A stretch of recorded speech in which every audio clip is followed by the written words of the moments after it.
rain. All right, boys, what's up? We are in Sophia's Range Rover. Just got some dinner, and we want to yap about some psychology, right?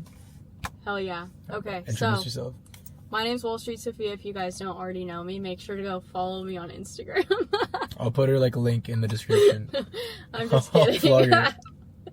But anyways, hope you guys are all doing well.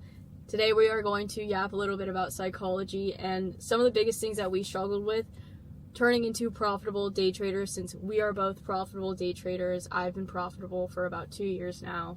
I've been profitable for around 12 months, so not as long as her. She's more experienced in trading. A little bit more experience So she has a lot more actually to yap about today than I do. So when it comes to psychology, she's going to be your teacher for today. I have a lot to yap about. But I'm an options trader. He's a futures trader. So we've been through a little bit of, I guess, different stages with that as well. And I've never been someone to trade prop firms. He trades prop firms. I love prop firms, and you guys know that. And I think that can also be a little bit of a difference with psychology versus trading a live account versus a prop firm, as you guys already know. One thing I would say about that, with the psychology versus live account prop firm, I would say live account, you know it's your real money, you know it's actually sitting there, and you are a little bit more scared to trade it, especially when a beginner, because you know you can't lose it, you don't want to lose it. When it comes to a prop firm, it's almost like it's a casino. It is a casino for traders. That's the best way to describe it. Is prop firms, if you look at a prop firm's statistics for actual their margins as a business, I guarantee you Tops, that My Funded Futures, Tradeify, most of these companies probably have a better edge on you as a trader than the Hard Rock Casino does on me. Like, I'm telling you, these prop firms are making so much money off you being an idiot in the markets, off you revenge trading, off you over leveraging, over trading, and getting emotional while you're in a position, right? So absolutely. Prop firms are a joke compared to real life trading. And that is something that even I want to do as a trader. Eventually I want to grow into a live account, but that is a goal for the future. But I want you guys to know is it is a lot easier to get emotional when it comes to live funds as well, because prop firms, you're trading fake money. It's not your money. You have no real liability except for the $20 that you put into a 90% off Apex sale for some fucking reason. Terrible prop firm. Terrible prop firm. And you guys are acting like you actually lost 5K in a day. Wait until you actually lose real money in a day and you'll see what it feels like. I'll tell you, it hurts a lot. It hurts. So yeah, the psychology between, trading on a live account and a prop firm is a lot different, especially also with a live account. Is like the other side of it is, one part is you don't want to lose your real money. Obviously, that's real capital sitting there. You're scared to lose it. The other end of it is like, oh my God, I could turn this into 10K today. And I know my friend over here has had some trouble with that as well. I've tried doing that a few times. Trading live accounts. I've had the same problem too. I've been in that same spot where, I'm like, well, if I just hit this one play, I could turn my account into this much. And that will mess you up so much, because trading is not about the one big win. That is not what trading is ever about. It's about consistency, growing your account, growing your capital over time, and reaching that point. If you just hit one big trade, that's not consistency at all. You're just going to play the game and to win a lot of money. That's not how you're supposed to be playing it. So that's also another side when it comes to live trading, and I don't think that you have as much of a struggle with that on funded accounts, because there is some sort of, there's rules, and you can't just request a payout anytime. There's steps to it. So it's also just like two very different environments in that sense. I think I go over this a lot with you guys. I always tell you guys that so many people ask, oh, like, why don't you top take, bottom take? Why don't you have a low win rate, high risk reward system? When, especially with prop firms, the best way for me to approach them is to stack winning days and to stack a lot of winning days where my consistency rules also met.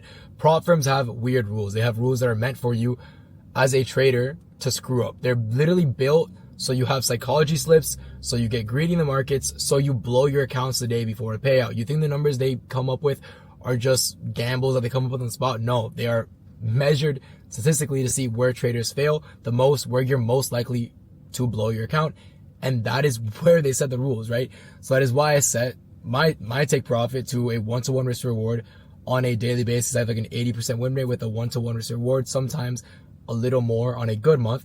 And that is because I like to trade safe. I like to trade basically low risk reward, high win rate. She trades pretty similarly, but I also do go for a pretty high RR. I'm going normally for at least a 1 to 3. yeah, Normally, but it's not at like, least. I'm talking about like these like 1 to 50 RR paper traders on TikTok. I don't ever go for something like that. Like the most I really go for is like a 1 to 5 RR. But that is also meaning like I'm risking $1,000 to make $5,000. That is what my 1 to 5 looks like money wise.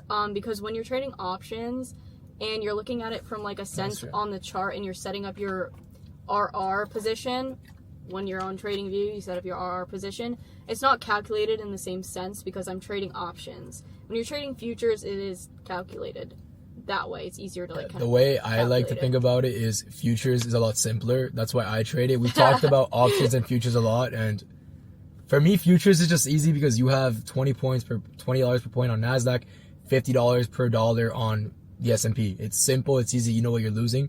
You know what you're making. But you guys have like Greeks. Yeah, we have like the Greek system, expiration dates, strike prices. All of that matters so much. And the actual stock price, share price of the stock that you're trading options on actually does not matter that much. What really matters is the Greeks, how well your option's going to move, what is the probability of those ending up in the money. So it is definitely more complicated, but I don't know. For my brain, I just find it. She only trades out of the money, 0 OTE.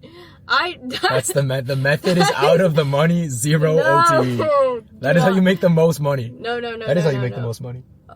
If you're right. If you're right, that's how you make the most money. Most people are not right, and they get extremely greedy.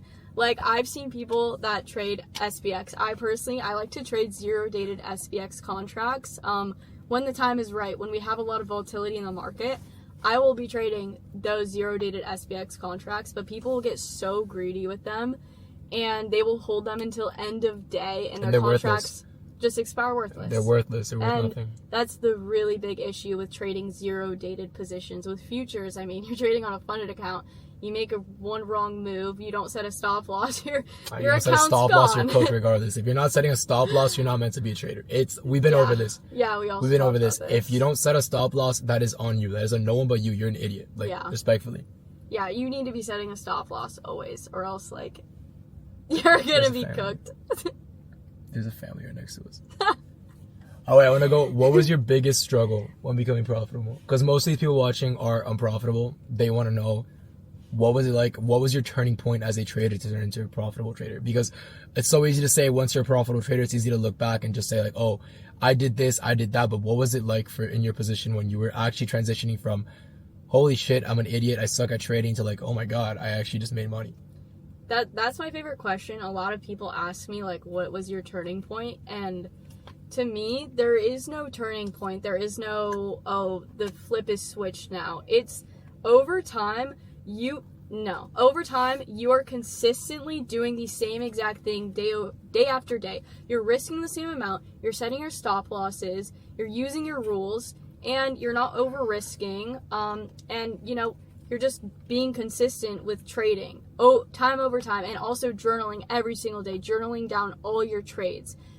When you do that over a long period of time, you start to turn profitable because you realize you're just following all your rules. So for me personally, it wasn't like, oh, one day I just realized. No, it was also like a period of like, oh, I would make a lot of money because I was over risking. What would happen the next day? I'm going to try to do it again.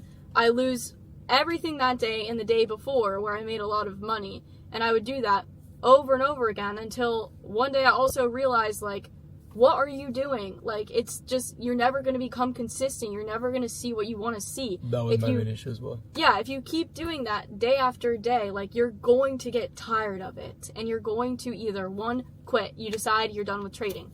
Don't do that because it always gets better.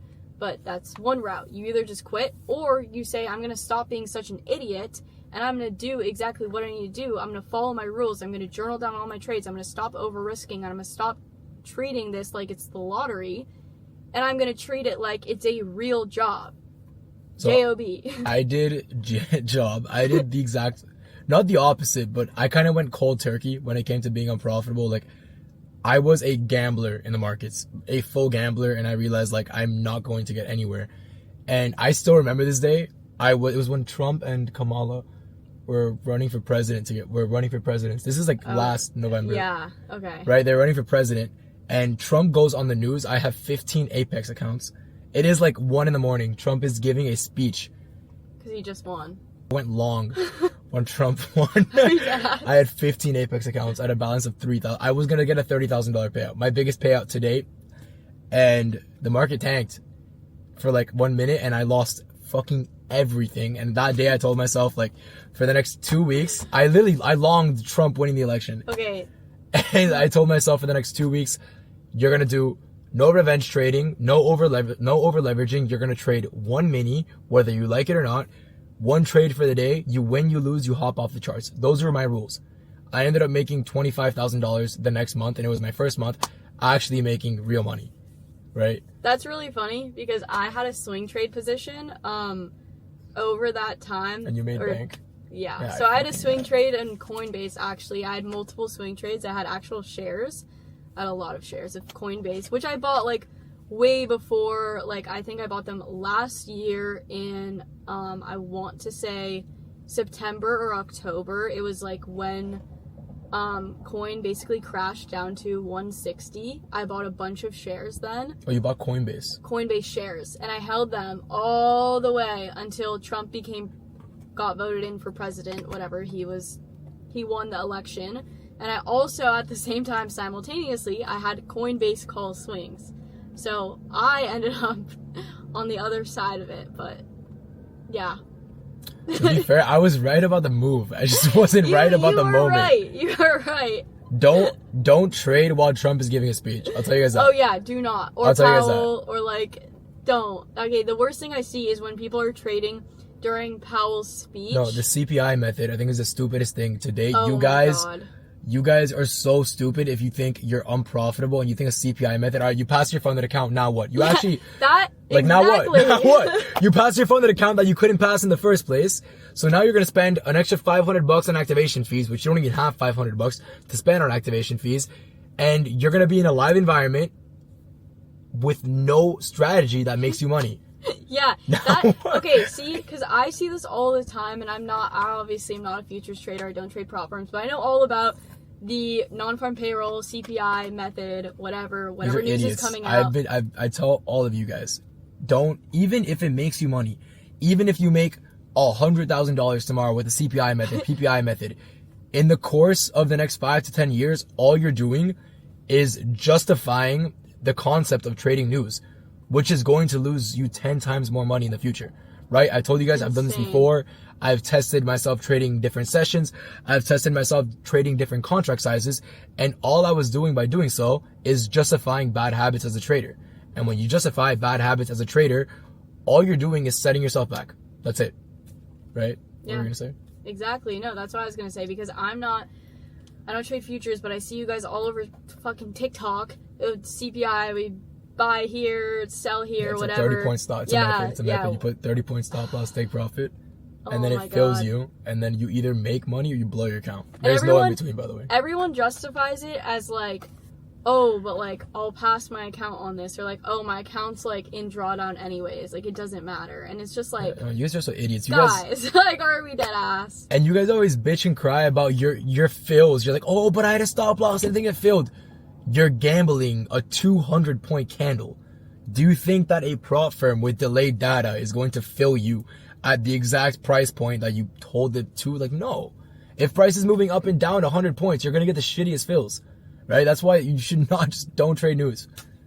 Just don't do it. Yeah, you guys are idiots for that. Like, I don't even care, like, the profitable traders who try to justify it as well. Like, if you're that good of a trader, why do you need news to pass an account?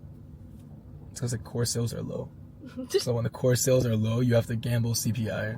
I can't even trade CPI because options, the market doesn't open until New York open for me. That actually sucks. So when CPI comes out, like, I can't trade it unless I have a swing position. You can't trade pre-market? No, not with options. 8:30 a.m.? Only shares. Not with options. What about QQQ pre-market? Not options. No, you cannot trade options pre-market. You should look into futures. Or like get some prop from accounts. No, thank you. We're gonna get Wall Street Sophia affiliated with Alpha Capital Futures. No! So she could have an alpha code like every other person who doesn't trade. Yeah, everyone who doesn't trade, buy accounts using my code. Like, are we serious? No, there's people who don't trade I know a lot of people in the industry, no shade, who don't even trade or don't make money trading and promote prop firms, and I think that's crazy. I think it's crazy to promote companies that aren't actively giving you money. That's why I promote. I'm not even gonna plug it. That's actually embarrassing. I'm not gonna promote anything. Thank you guys so much for watching. Once again, my name is Wall Street Sophia. Make sure to subscribe and like if you guys want to see more videos. And I'll put my like Instagram and everything in the description as well. But Nasdaq Ale, was great seeing you guys, and have a great day. Peace out. Bye everyone. Peace.